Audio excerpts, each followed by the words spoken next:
Hey everyone, and welcome to this explainer. Today, we are setting off on what I can only describe as an incredible virtual expedition. We're going to explore a place so incredibly remote, it honestly feels like it's completely off the map. We're heading up to Khurkhundo, which is one of Pakistan's very last deeply hidden border villages. And we're going to look at exactly what it takes for human beings to not just survive, but actually thrive right at the absolute edge of the world. Minus 35 degrees Celsius.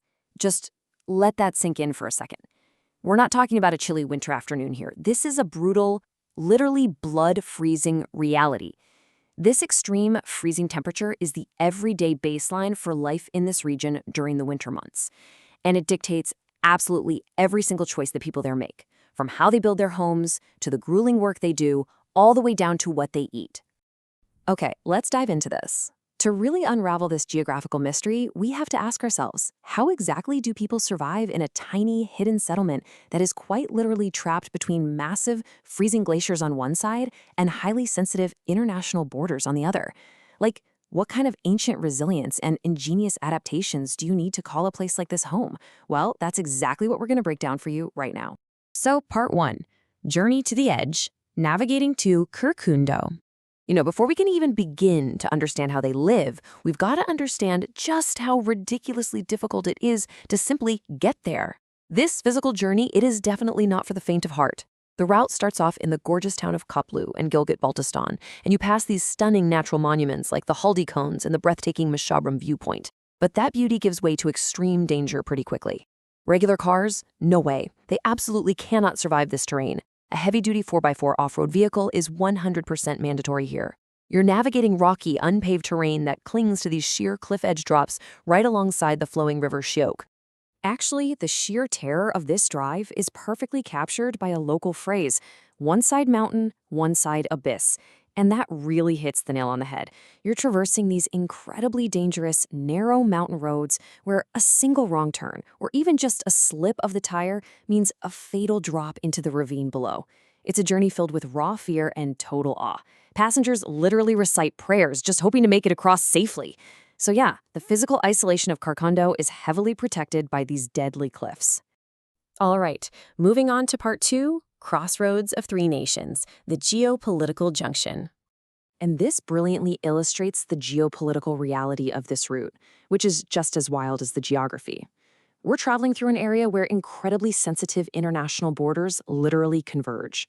We're looking at a Y-junction that acts as a crossroads of three nations.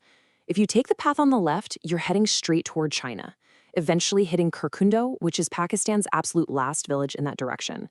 But if you take the right path, you're heading directly toward India, towards villages like Chorbat and Thang, India's last village in that sector. All the while, the river Shiok is flowing right beside you, bringing water straight across the border from India. It's just this mind-boggling intersection of geography and international boundaries. Part 3. Fire and Ice, a geothermal anomaly. Now, what's really interesting about this slide is the shocking environmental discovery you make right before entering the village limits. You're completely surrounded by freezing glaciers, right? But the Earth here is hiding a massive secret. There's this extreme sensory contrast going on. On the left side of your path, there is freezing, ice-cold glacial runoff pouring down from the mountains. But cross a tiny river, and on the right side, you're hit with thick smoke rising straight out of the ground. It's a powerful geothermal hot spring. You literally have freezing glacial ice sitting mere meters away from boiling water that's erupting from the earth. The sheer intensity of this geothermal pressure is honestly kind of hard to wrap your head around.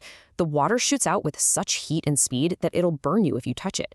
In fact, visitors and locals actually use these smoking hot natural springs to boil eggs right there on the spot. So picture this, you're standing in the biting, freezing mountain wind of a glacier, fighting off the cold, all while boiling an egg in a natural puddle of volcanic level heat. It is a stunning natural anomaly right at the entrance to our destination. Which brings us to Part 4, Surviving minus 35 degrees, Life in Khurkhundo. We finally cross a small bridge and enter the village itself. It's this tiny, beautiful settlement nestled right up against the snow-capped peaks. But seriously, how do people actually live in these conditions? Well, survival here demands intense physical labor, using traditional tools like the burra. That's a specialized woven wooden back basket.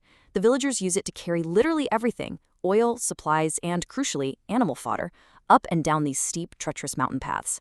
A single person will carry up to 2 mounds in this basket. To put that into perspective, that is roughly 80 kilograms or almost 180 pounds strapped to their back in freezing conditions at high altitude. The physical endurance of the locals is staggering. And to really grasp the history of this resilience, we can look to the village elders, like Haji Ibrahim. He's 75, he has lived in Khurkhundo his entire life, and he offers this amazing historical perspective. He points out that this village is ancient, older than the famous 600-year-old Chakchan Mosque in Kaplu. He remembers that when he was young, the winter snow would routinely pile up 3 to 4 feet deep. Today, it's lessened to about a foot or a foot and a half. But that dry, piercing cold, it is still incredibly severe. The weather might have shifted slightly, but the brutal reality of the winter absolutely has not. So, the crucial point is that to survive this kind of deep, generational cold, the villagers have to be incredibly ingenious with their architecture. The whole village is just about 45 small, closely clustered mud houses, and you'll notice massive piles of dried grass sitting right on top of their roofs. That's not just for storage. That grass acts as absolutely vital winter insulation for the home, while also serving as food for their animals. And, speaking of the animals, livestock, like massive yaks and mountain goats, are kept directly in the basements of these houses. This creates a brilliant microclimate where the rising body heat from the animals actually helps warm the human living quarters up above. Every single design choice is about maximizing and trapping warmth. Now for part 5, the butter tea tradition, a culinary survival tactic. Let's move to and see how this builds, because architecture and heavy coats just aren't enough when those evening mountain winds kick in and temperatures plummet. To survive the blood-freezing cold, locals rely on an incredible survival recipe called payucha, or salty mountain tea. The process is intense. Step 1, they take pure daisy ghee, clarified butter, put it in a specialized wooden box, and bury it underground in the dirt for 3 entire months to ferment and age. Step 2, they dig up this aged butter, which now has a phenomenally potent, pungent smell that just fills the room. Step 3, they mix it with local sattu, a roasted stone-ground grain flour. And finally, step 4, they blend this rich paste vigorously into boiling, salty mountain tea.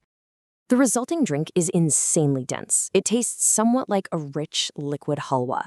But make no mistake, payucha is way more than just a cultural beverage. It is an absolute biological necessity. The locals are drinking this pungent, calorie-packed tea 3 to 4 times a day. Without that massive injection of fat, calories, and warmth, they literally could not function or do their heavy physical labor in negative 35-degree weather. It is liquid survival, passed down through generations. It really makes you step back and marvel, doesn't it? From hauling 80-kilogram baskets up mountain cliffs, to utilizing the body heat of yaks in basements, to fermenting butter underground just for energy, the people of Khurkhundo are the ultimate testament to human endurance. If humanity can adapt and thrive in this freezing, hidden crossroads of glaciers, abysses, and borders, it leaves us with one incredible question. What other ancient secrets of human resilience and ingenuity are out there, just waiting to be discovered at the edges of our world?